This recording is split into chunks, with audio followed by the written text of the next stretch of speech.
चालू कर दे।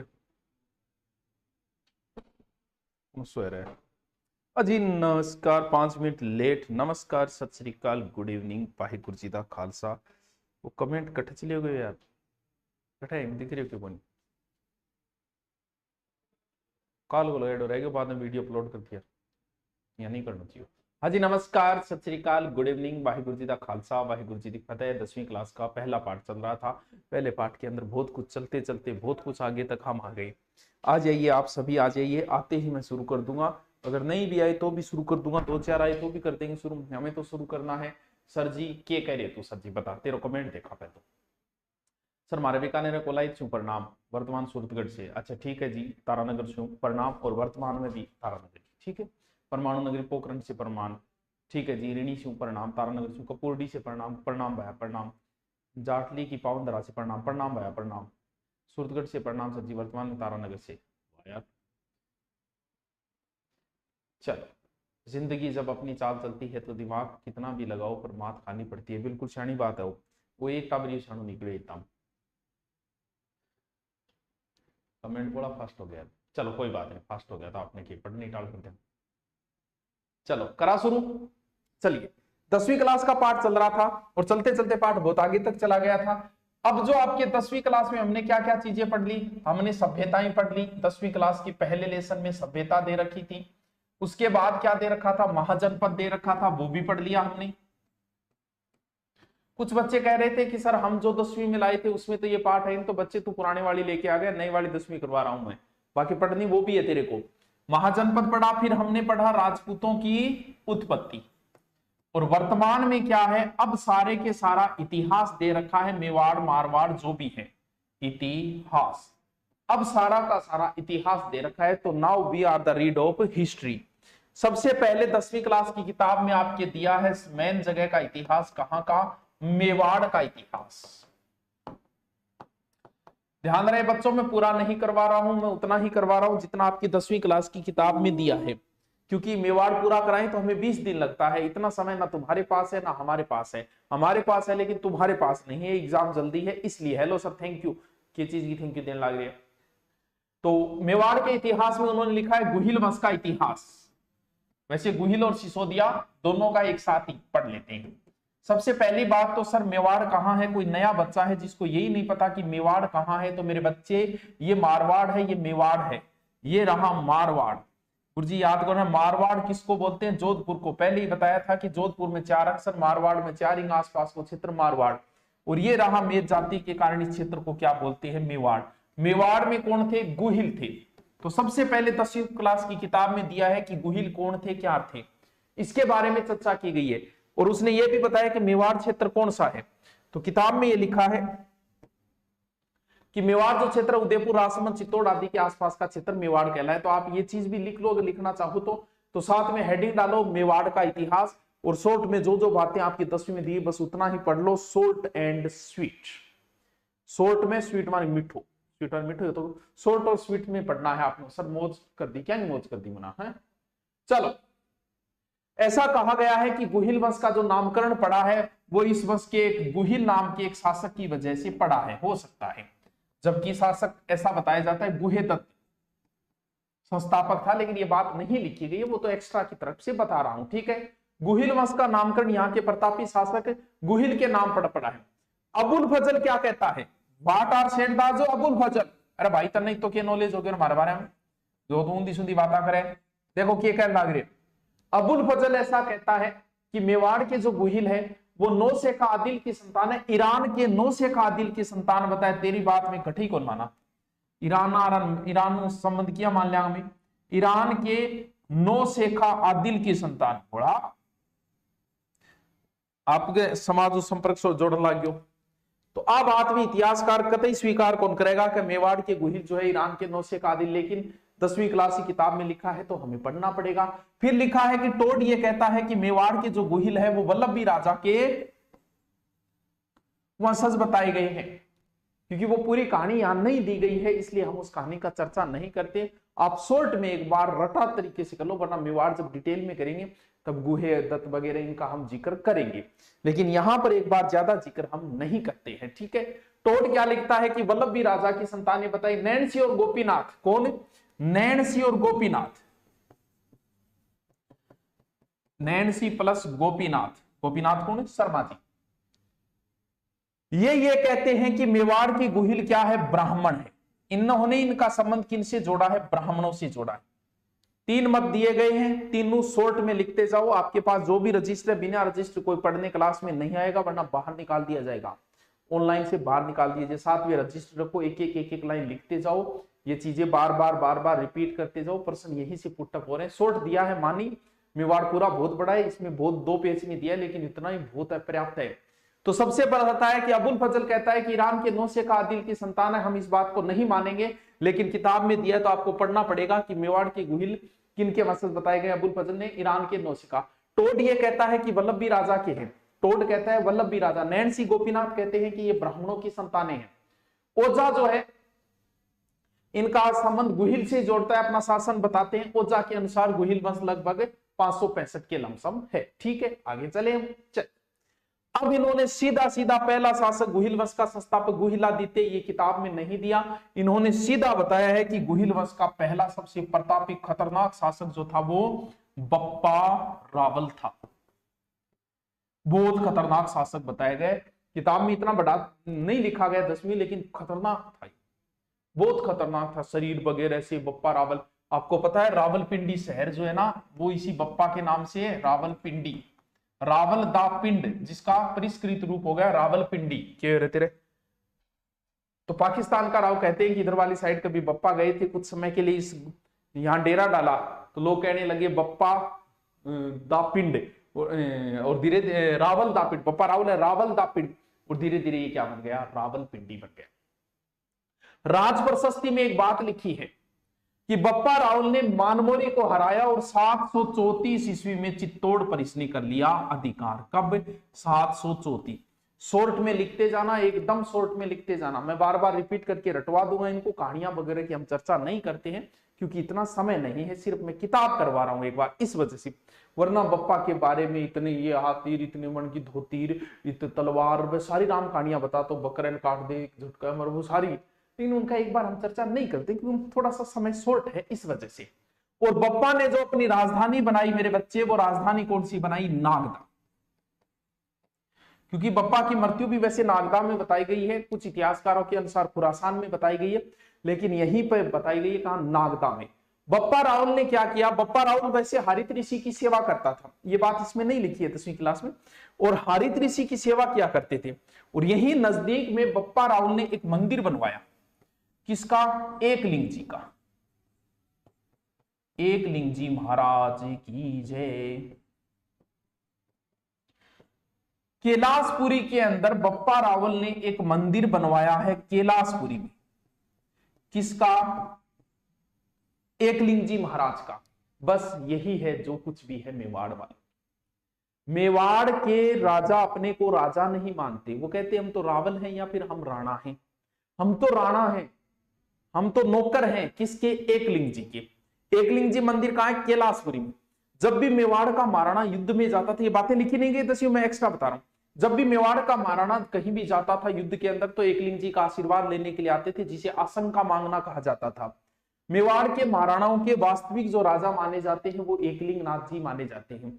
ये राजस्थान में लकुली संप्रदाय का प्रमुख केंद्र। अभी एग्जाम में पूछा था इसको। ये एक्स्ट्रा चीजें हैं, आप एक्स्ट्रा में डालना चाहो तो डाल सकते हो, वरना सिर्फ इतना ही लिखा है कि एकलिंग नाथ जी का मंदिर किसने बनवाया था? बप्पा रावल ने। कहा? कैलाशपुरी के अंदर। अब ओके कह रहे।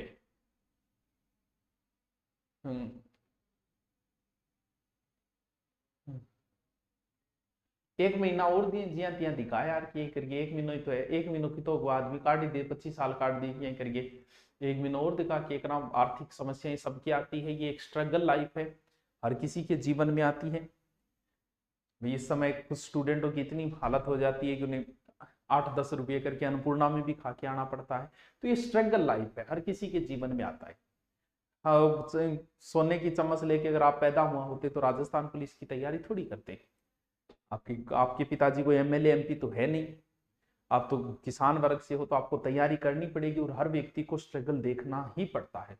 भले हम हो, भले आप हो और भले कोई और हो। फर्क इतना है कि जब आप सक्सेस हो जाओगे तब वो कहानियां किसी को बताने लायक होगी कि मैंने ये देखा और ये स्ट्रगल देखा और वो देखा और वो देखा और माचा के डाउन को नीर में मां कर नीचे पड़ जाए तो पढ़ तो रहे। ए बात आप बाद में, वो कब होगी जब आप स्ट्रगल करके और कुछ बन जाओगे, वरना इन बातों को कभी कोई नहीं सुनेगा, किसी के पास समय नहीं है। कई बार कौन सुनेगा, बोल मेरे दिमाग तो वो तो मैं पढ़ लियो तो पढ़ लिया, दिमाग को इनके काम में लियो तो बिना मतलब ये अनयूज्ड ब्रेन बना लियो। गौरी शंकर ओझा, कौन? गौरी शंकर हीरानंद ओझा कहते हैं कि बप्पा रावल का वास्तविक नाम जो था वो क्या था? कालभोज था। ओझा के अनुसार बप्पा रावल, ये कालभोज वैसे एक ही है, कहते हैं कि इनका, जबकि और इतिहासकार कहते हैं कि बप्पा इनकी उपाधि है।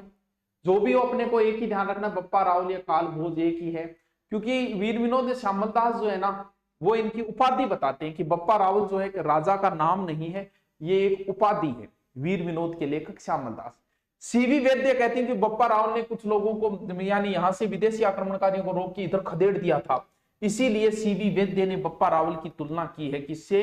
चार्ल्स मार्टिन से। किससे?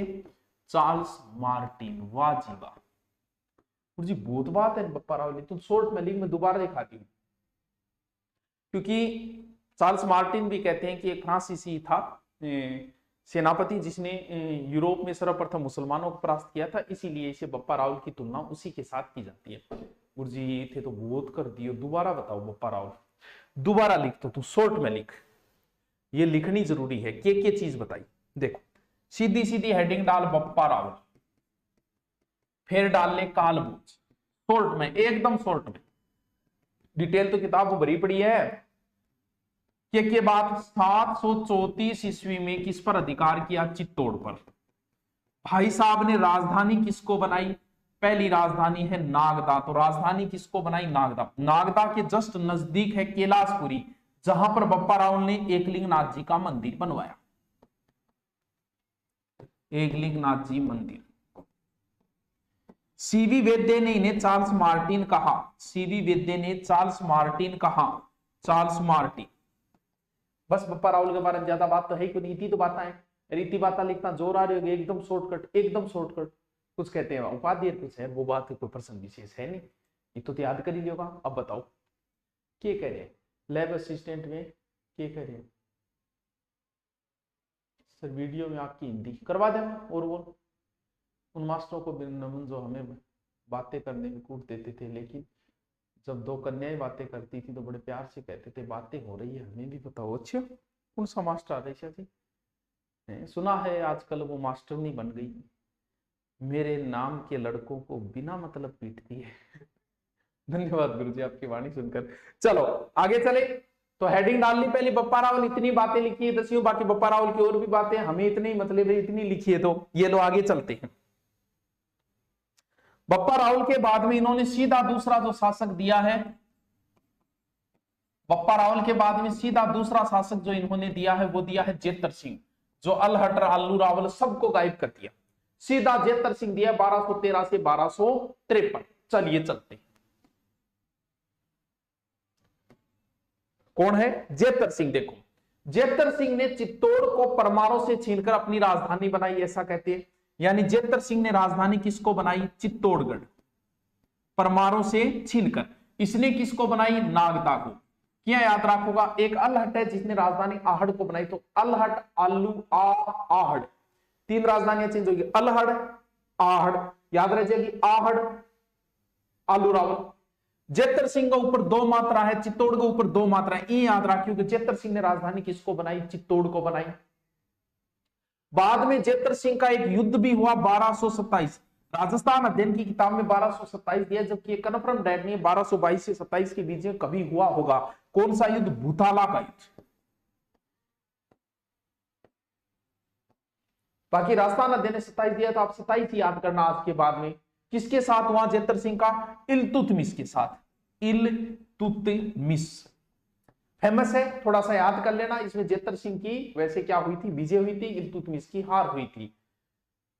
इसकी जानकारी सर कहां से मिली? जय सिंह सूरी के हमीर मद मर्दन से मिली है हमें इसकी जानकारी। हमीर मद मर्दन ग्रंथ से इस चीज की जानकारी मिली है। भूताला का युद्ध, भूताला के जेतर सिंह की ओझा ने बड़ी प्रशंसा की है। दिल खोल के प्रशंसा की, प्रशंसा में कमी नहीं छोड़ी, कि दिल्ली के गुलाम वंशों में, दिल्ली गुलाम वंश चल रहा है, सुल्तानों के समय मेवाड़ के राजाओं में सबसे प्रतापी राजा अगर कोई हुआ है तो वो जेतर सिंह थे। और ऐसा भी कहा जाता है कि जेतर सिंह का समय मध्यकालीन मेवाड़ का गोल्डन पीरियड था, स्वर्ण काल था। वाह जी वाह। अब बताओ जेतर सिंह, हेडिंग डालो जेतर सिंह, 4 बातें जो है आपके राजस्थान अध्ययन में चारों लिखो। क्या बात है गुरु जी, ले दोबारा हेडिंग डाल जेतर सिंह, बस 4 बातें लिख ले। राजधानी चित्तौड़, परमाणु से छीन के राजधानी बनाई चित्तौड़, बस हेडिंग डाल दे भूताला का युद्ध, भूताला का युद्ध 1227, किस किस के बीच में, जेतर सिंह वर्सेस इल्तुतमिश। इल्तुतमिश, साथ साथ में नोट्स बनवा रही हूँ, रिपीट मारता जाइए, लास्ट टाइम में जाओ नहीं गाड़ी में बैठे बैठे बैठे बैठे बैठे हमें रिपीट मार के आग लगा दी पेपर के जाग, ठीक है। और इसकी जानकारी हमें जय सिंह सूरी के हमीर मदमर्दन से मिलती है जानकारी, हमीर मदमर्दन, हमीर मदमर्दन किसका, जय सिंह सूरी का। यो लोटावरो के कौन पल्ले पड़े सारे में नाम दो, लिखो जल्दी जल्दी। लिखे जो खत तुझको है तेरी, सर मैंने फर्स्ट ग्रेड का प्रथम पेपर का कोर्स ले रखा है, रीट मैन के लिए राजस्थान का जीके अलग से पढ़ना पड़ेगा ना। फर्स्ट मैन जो तूने ले रखा है तो मैं राजस्थान जीके पूरा ही उसमें अपलोड करवाते, न कि टुकड़ों में करवाते, लगता कम है लेकिन हम पूरा अपलोड करवाते, तेरे को अलग से लेने की जरूरत कतई नहीं है भाई साहब। और राजस्थान पुलिस वालों को जिसको लेना है वो लास्ट में ले लो, 300-400 रुपये कर दिया है, बाद में मत कहना हाँ फिर कहते फिरोगे चलती फिरूं उड़ती फिरूं मस्त गगन में आज मैं आजाद। चलो आगे चले। लिए रे बेटी का के लिया और के नहीं लिया, हर क्लास आन लाग रही है कठू आओ नहीं थोड़ा कि नहीं लगा दो कि नहीं चालू कर दो। चलो करें शुरू, आगे चले। चलो नेक्स्ट शासक दिया है रतन सिंह, यानी गुहिल वंश में कई शासक में 15-20 हुए, लेकिन राजस्थान अध्ययन में सिर्फ 3 ही शासक दिए, बप्पा रावल, जेतर सिंह और रतन सिंह। 1302 से 1303 ओनली, इतना ही समय दिया है। अब रतन सिंह के बारे में कौन नहीं जानता है, पद्मनी वाली कहानी सब जानते हैं, क्योंकि वो कहानी कहां से उठाई गई है, वो पद्मावत से उठाई गई है, जो 1540 में लिखा था मलिक मोहम्मद जायसी। ये सूफी काव्य धारा का था मलिक मोहम्मद जायसी, जिसमें से पद्मनी की कहानी उठाई गई। अलाउद्दीन का आक्रमण हर कोई जानता है, आजकल तो जो प्रमोशन हो के जो कोरोना के अंदर 10वीं पास किए 12वीं पास किए वो भी इस कहानी को जानते हैं कि पद्मनी को प्राप्त करने के लिए आक्रमण किया वगैरह। जबकि दशरथ शर्मा जो है इस मत को मान्यता प्रदान करते हैं। दशरथ शर्मा का एकदम सही बात है, शर्मा जी थे कहे मान लेंगे सही बात है, दशरथ शर्मा सही मानते हैं इस कहानी को, किसको, पद्मनी वाली कहानी को।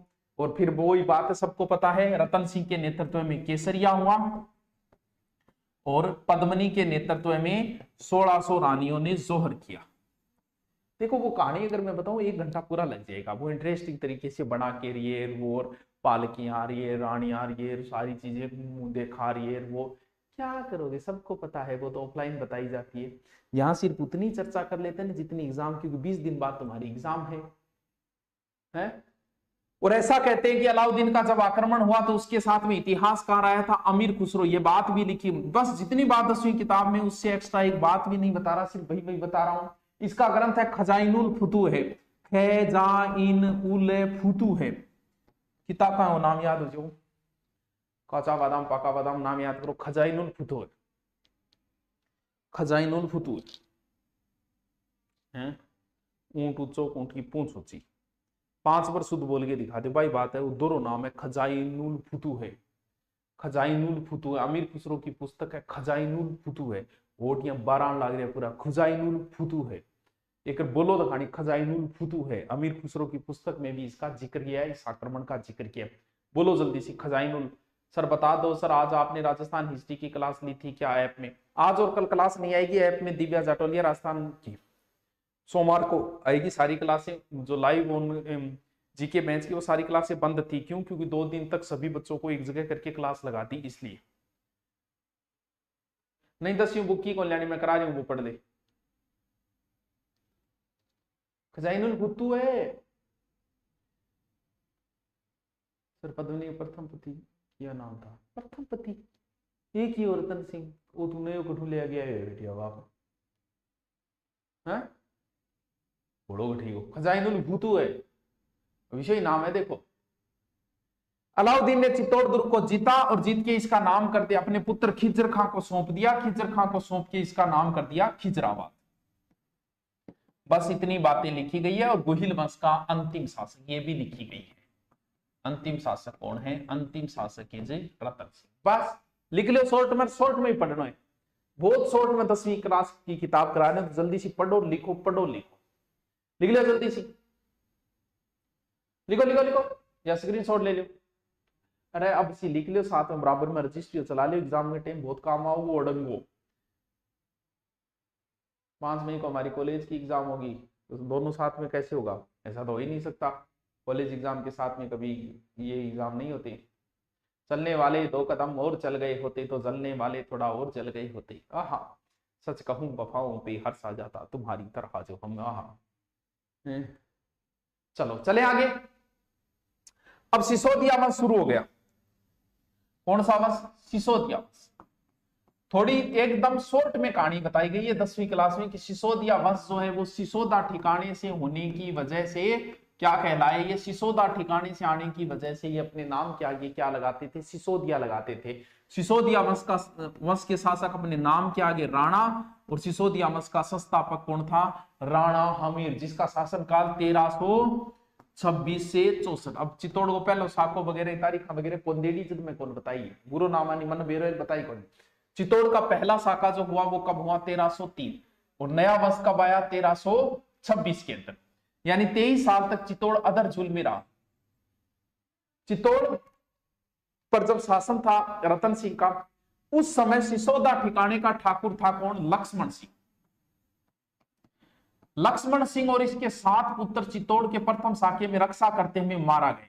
और लक्ष्मण सिंह का एक पुत्र था अरी सिंह, अरी सिंह का एक पुत्र था हमीर, यानी ये लक्ष्मण सिंह का पोता है, सिसोदा ठिकाने से आया है और इन्हीं के वंश में है। ये गुहिल वंश की एक शाखा चली गई थी सिसोदा, यानी जैसे आपके चाचा जी की जमीन पे कोई कब्जा कर ले और आपके चाचा जी नहीं रहे, उनके कोई पुत्र भी नहीं रहे, लेकिन वो जमीन पर हक जो है वो आपके पूर्वजों का है, तो आप भी उस पर अधिकार कर लो तो वो आपका है। वही बात है, ये परिवार एक ही है और इनके परिवार के चित्तौड़ के ऊपर किसी और ने अधिकार कर लिया, तो ये परिवार शाखा जो बंटी हुई थी सिसोदा, वो आए और अपने पूर्वजों की राजधानी पे वापस कर लिया अधिकार। वो बंदा था राणा हमीर, बहुत प्रशंसा के लायक व्यक्ति है राणा हमीर।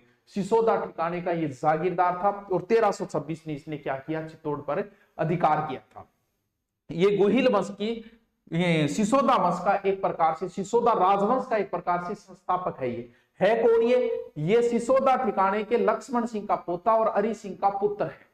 और इस आदमी ने मेवाड़ का उद्धार किया, क्योंकि 23 साल तक मेवाड़ अदर जुल में रहा, मेवाड़ का उद्धार किया, इसीलिए इसे मेवाड़ का उद्धारक भी कहा जाता है।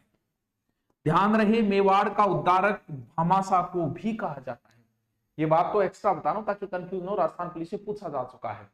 यह व्यक्ति इतनी विकट परिस्थितियों में भी शेर के समान रहा, इसीलिए इसे विषम घाटी पंचानन भी कहा जाता है।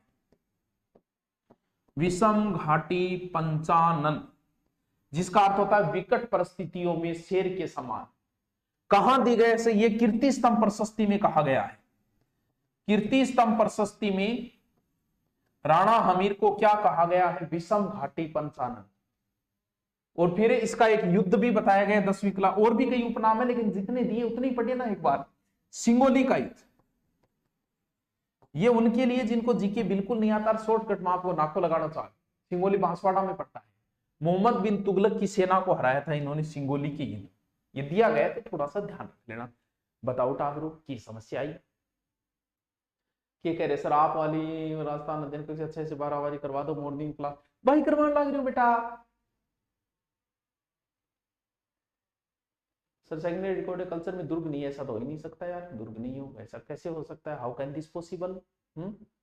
और क्या कह रहे हो सर? 15 मई को मेरे मामा के लड़के की शादी है, आपको आना होगा। यार तुम दूर को क्यों उठने लग रहे? तो आप नौकरी लगा जाऊंगा मैं, तो आपकी शादी में बुला, तो दूसरा तीसरा तिवाड़ का बुलाने लग रहे, बुला आदमी के ठीक हो है। फिर वे आगे दिया किंग बुलाया, मैं क्या कहूंगा, हर भाणजे बुलाए, भाणजे ने आप कौन बुला रहा क्यों दे, अरे चलो। पहला कौन बताया, राणा हमीर। हमीर के बाद में सीधा आगे शासक जो इन्होंने बताया सिसोदिया वंश का 10वीं क्लास किताब में, वो बताया गया है राणा लाखा। पूरा नाम इनका लक्ष्य सिंह था, लेकिन राणा लाखा, महाराणा लाखा जो 1314, राणा लाखा जो है वो 1382 से 1421। शॉर्ट में लिख लो, इनको शॉर्ट बताता जाऊंगा। ऐसा इतिहास में ऐसा एक संयोग हुआ, क्योंकि इधर राणा लाखा थे और राणा लाखा के जो पुत्र थे उनका नाम था चुंडा, यानी यहां राज कर रहे थे राणा लाखा। राणा लाखा के एक पुत्र था चुंडा, चुंडा भी कहा जाता, चुंडा चुंडा मान लो, चुंडा इनका पुत्र था। पुत्र जवान हो चुका था, तो इधर मंडोर था, मंडोर में भी उस समय शासन किया करता था रामचुंडा। रामचुंडा की एक पुत्री थी हंसाबाई। हंसाबाई का नारेल आया चुंडा के लिए, लेकिन किसी वजह से मिसअंडरस्टैंडिंग या जो भी कहानी बनी, वो कहानियां बहुत है, 2-3 प्रकार की कहानियां, लेकिन सीधा ही बता देते हैं। मिसअंडरस्टैंडिंग की वजह से हंसाबाई का विवाह हुआ लाखा के साथ, ऐसा इतिहास में भी हुआ। तो हुआ क्या कि हंसाबाई का भाई रणमल ने एक शर्त रख दी, क्योंकि उस समय लाखा तो बुजुर्ग थे, 62 साल के लमसम थे, और रिश्ता आया किसी और के लिए था, हो कहीं और गया, खुजली कहीं है और खाज कहीं आ रही है, वही बात है, तो हो कहीं और गया। तब इन्होंने शर्त रख दी कि हंसाबाई के जो पुत्र होगा वही भावी क्या बनेगा, मेवाड़ का राणा बनेगा। कौन, मोकल। लेकिन भावी राणा तो नियम के हिसाब से चुंडा का हक था मेवाड़ की राजगद्दी पे, वो बात लिखी गई है, बल्कि की शॉर्ट में गई है, इन्होंने चुंडा का अधिकार था। तो चुंडा ने एक प्रतिज्ञा ली कि मैं और मेरे वंशजों में से कभी भी कोई मेवाड़ की राजगद्दी पर नहीं बैठेगा। ऐसी प्रतिज्ञा इतिहास में, महाभारत में भीष्म पितामह ने ली थी, इसीलिए चुंडा को भीष्म पितामह कहा जाता है। इतिहास में चुंडा के वंश चुंडावत कहलाई। लाखा ने क्योंकि राजगद्दी पर वास्तविक वारिस चुंडा था, तो वास्तविक वारिस होने की वजह से चुंडा को बहुत सारी फैसिलिटी दी गई। मेवाड़ की हरावल सेना में हमेशा चुंडावत रहा करते थे। मेवाड़ का महाराणा जब भी कहीं जाता था तो राजगद्दी कौन संभालते थे, मेवाड़ के चुंडावत संभाला करते थे। गृह कार्य जो है ना, कहीं और चले जाए तब चुंडावतों को बहुत अच्छा आदर सत्कार था। मेवाड़ के महाराणा राजगद्दी पर बैठने से पहले भी चुंडावतों की इजाजत लेते थे कि चुंडावत जी आप बैठिए। तब उनके चुंडावतों में कहा, सलुम्बर का ठिकाना बड़ा ठिकाना है चुंडावतों का, तब सलुम्बर के चुंडावतों को रावत जी कहा जाता है। तब वो कहते कि नहीं जी आप ही बैठिए। तब मेवाड़ का महाराणा राजगद्दी पे बैठते थे। मेवाड़ महाराणाओं की तलवार भी यही बांधा करते थे। मेवाड़ राजनीति में हस्तक्षेप भी कर सकते थे, क्योंकि ये वास्तविक वारिस थे। तो बस इतनी लिखी है, चुंडा को भीष्म पितामह कहा गया है। नारियल किसी और के लिए आया था, रिश्ता हो किसी और से गया। और लाखा के समय जावर में एक खान निकली थी चांदी की, बहुत फेमस है। मेवाड़ मजबूत हो गया, चांदी की खान निकल गई, चारों मेरे चांदी चांदी हो गई। तो शीशा जस्ता की खान निकली, चांदी की खान निकली, तो चांदी खान निकली तो जाहिर सी बात है मेवाड़ मजबूत हो गई गो। और यहीं पर लाखा के समय ही एक बंजारा था पिच्छू, उस बंजारे ने एक झील भी बनवा दी पिछोला भाई। इतनी बातें लिखी गई राजस्थान में। भैया लाखा के तो मजा ही मजा। लक्ष्य सिंह, लकी सिंह बड़ा किस्मत वाला आदमी था, बुढ़ापे में ब्याह हो गया, चांदी की खान निकले। भाई बात है थारे खेत में जी हाँ मोबाइल ही खान निकल जा, न्याल बने जो थे, हीरा पन्ना ही निकल जा, घरे चांदी खान निकल गई, न्याल हो गया। झील को आप ही बना दिया, थार घरे कोई कुंड बना दिया, भाई बात है न्याल हो रहा। लाखा लक्ष्य सिंह किस्मत में 3 आदमी है जगह काम में वैसा हो, बुढ़ापे में ब्याह, जाओ में चांदी खान याद रहे जैसी दुर्ग को नहीं थोड़ा चुंडावत तो मांगी सेना ने, वो आगे ही नहीं, चुंडा के मस्त होंगे वो आगे। वीडियो में स्पीड का ऑप्शन क्यों नहीं आ रहा, तो स्पेशल टीचर लाइव के अंदर नहीं आएगा। भी लाइव में तो स्पीड टू जी मैं पढ़ाया को कोई पहले पढ़ाओगे क्या पढ़ाओगे जी, भी इससे आगे मैंने पढ़ाया ही नहीं तो तू स्पीड क्या बढ़ाओगे पहले तो बता। अब इस मैटर को तो पीछे ले जाके स्पीड बढ़ा सकता है, लेकिन तू जब रियल में हम चल रहे हैं तो मेरे आगे घट जाओ, तू बता जब मैं बोली हुई को आगे। तो लाइव में स्पीड का ऑप्शन नहीं आता, पीछे जाके आ सकता है, तू कर्सर को पीछे ले जा फिर स्पीड कर सकता है, समझियो। नेट में मास्टर जी है तो वो तो मौज कर दी सर, क्या मौज कर दी। चलो आगे चले, आगे चले, चलो गुरुजी फिर आगे भी चलो। चलो मेरी बात सुनो सर, तेरी बात कौन सुना, ये तो बस शॉर्ट में लिखता जाओ, रट्टा मारता जाओ। हाँ, इसके बाद में आगे को जो शासक दिया है वो दिया है मोकल, लाखा का पुत्र मोकल, जो शर्त के तहत जन्मा था 1421 से 33। चुंडा इनका संरक्षक था, क्यों, क्योंकि लाखा की जल्दी मृत्यु हो गई, मोकल उस समय बच्चा था। तब लाखा ने जाते समय कहा कि बेटा तू राजगद्दी पर तो कौन बैठा है, पर तू इनको संरक्षक बन जा। लेकिन हुआ ऐसा कि हंसाबाई चुंडा पे शक करने लगे, बोले या तो मेवाड़ में तुम रहोगे, हम तो चुंडो बोले ठीक है माता जी मैं जा रही हूँ। तब लागे कि मैं गड़बड़ करी मैं जा रही हूँ, लेकिन जाऊं गोली 500 भी आ जाऊंगा, मेवाड़ में कोई करे। तो चुंडा जो है वो कहां चला गया था, मांडू चला गया था। मांडू शासक की यहाँ जाके शरण ले ली थी। और एक दिन चाचा और मेरा, देखो पूरा इतिहास नहीं पढ़ोगे तो हमेशा कंफ्यूज रहा है, लेकिन क्या करूं, जितना 10वीं में उतना ही बताना पड़ेगा। ये खेता के दासी पुत्र थे। पूरी कहानी तभी समझ में आती है जब सेपरेट इतिहास को पढ़े, सेपरेट कभी फिर पढ़ेंगे, अभी सिर्फ एग्जाम लेवल और 10वीं में दिए उतना ही बता रहा हूं। चाचा और मेरा जो थे, मैं पापा इनके साथ मिलके और एक दिन मोकल की कर दी हत्या। अभियान पे जा रहा था, वहीं हत्या कर दी। इसके पीछे रीजन ये था कि एक छोटा सा ताना मारा था, तो ताना कभी फिर पढ़ेंगे। एक बार मोकल से संबंधित ऐसा कोई क्वेश्चन नहीं बन रहा है, इसलिए ज्यादा टेंशन मत ले, ज्यादा टेंशन आगे वाले शासक का ले, ठीक है। सरचुंडा की शादी नहीं हुई थी, भीष्म पिता कैसे हुआ? तेरे किसने कहा शादी नहीं हुई थी? चुंडा के वंश चुंडावत कहलाए, वर्तमान में चुंडावत है। शक्ति सिंह के वंश सक्तावत कहलाए, अगर के वंश अग्रावत कहलाए, सिया के वंश सियावत कहलाए, जेता के वंश जेतावत कहलाए, कुंपा के वंश कुंपावत कहलाए, शेखा के वंश शेखावत कहलाए। भोला आदमी है, गठपड़ लियो तू, विवाह हो यदि तो वंश आगे चाले, उनकी जैसी प्रतिज्ञा हुई इसलिए वो भीष्म पितामह हो गई है। ये तो हमने तुलना की है उनके साथ, क्योंकि ये राजगद्दी के प्रति हमेशा ईमानदार रहे थे जैसे भीष्म पितामह रहे थे, और इनके वंशज भी हमेशा ईमानदार रहे मेवाड़ राजगद्दी के प्रति, ठीक है। आदमी चला, कुर्सी जुकाम लाग रही, बिल्कुल ही कौन लाग रही। नेक्स्ट जो शासक है वो है मेरे बच्चे राणा कुंभा, और इनका प्रश्न तो हमेशा आता ही आता है। राणा कुंभा का प्रश्न तो फिक्स ही मान के चलो एग्जाम में, और 10वीं क्लास किताब में बहुत सारी चीजें दी है राणा कुंभा से संबंधित। देखो चलो, मेवाड़ के नए राणा कौन बन गए? कुंभा।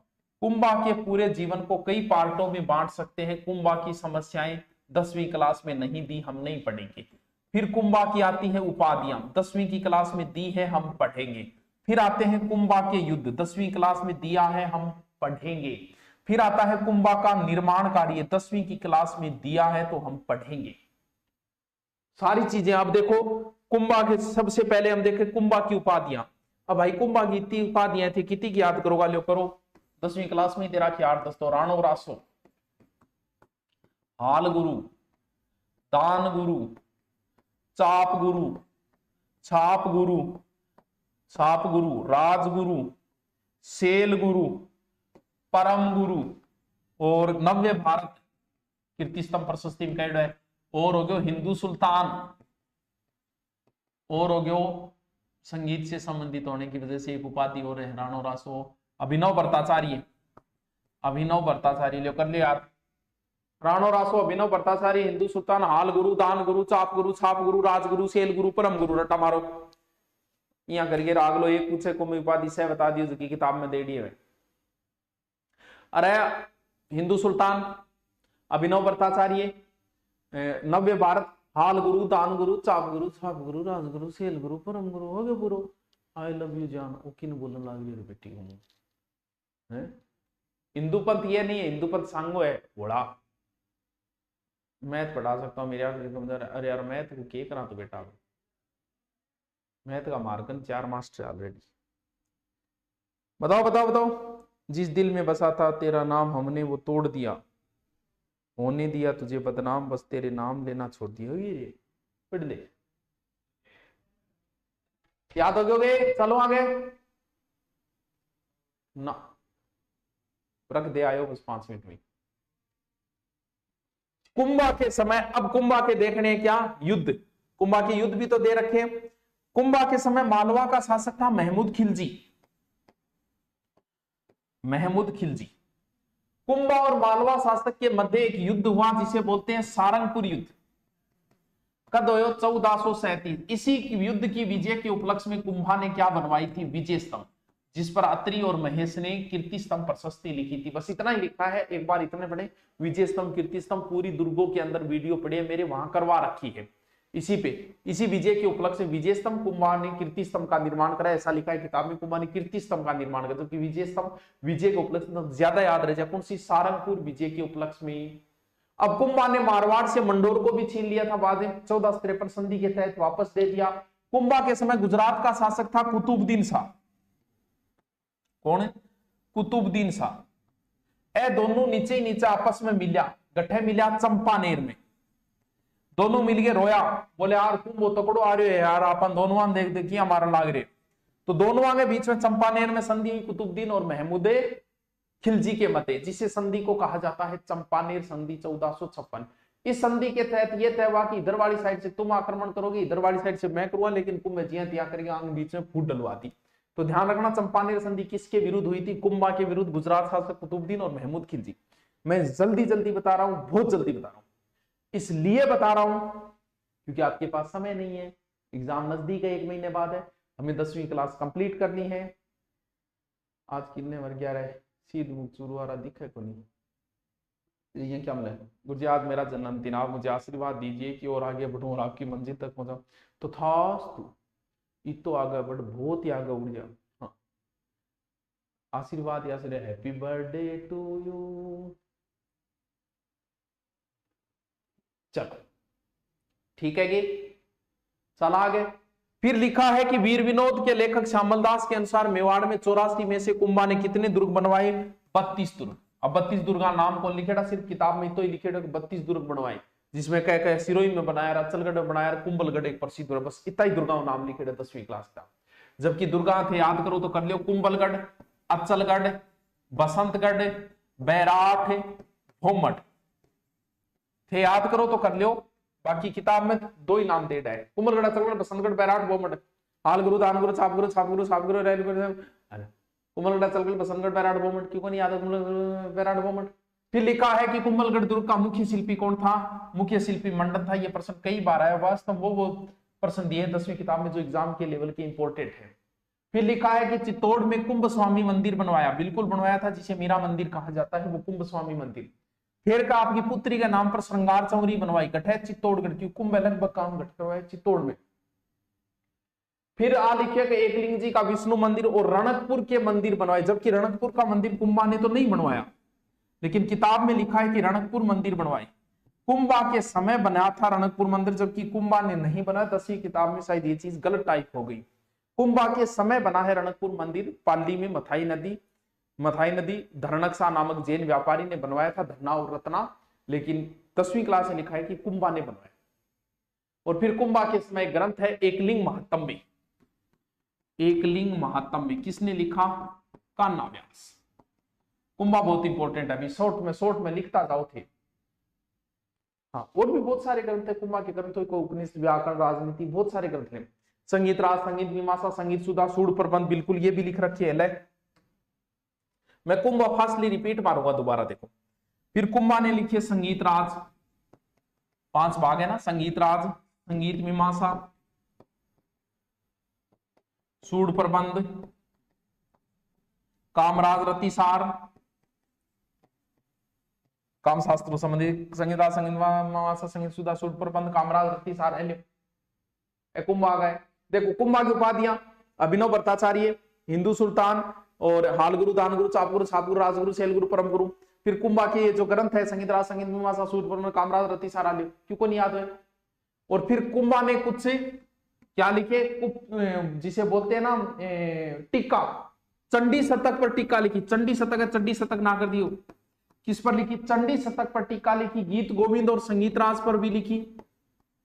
और गीत गोविंद, जयदेव के गीत गोविंद, ये 3 जो है वो टीकाएं लिखी, अलग से लिख लेना, कुंभा द्वारा लिखी गई टीकाएं। चंडी शतक, गीत गोविंद, किसकी? जयदेव की गीत गोविंद पर टीका लिखी थी, और संगीत राज पर भी टीका लिखी।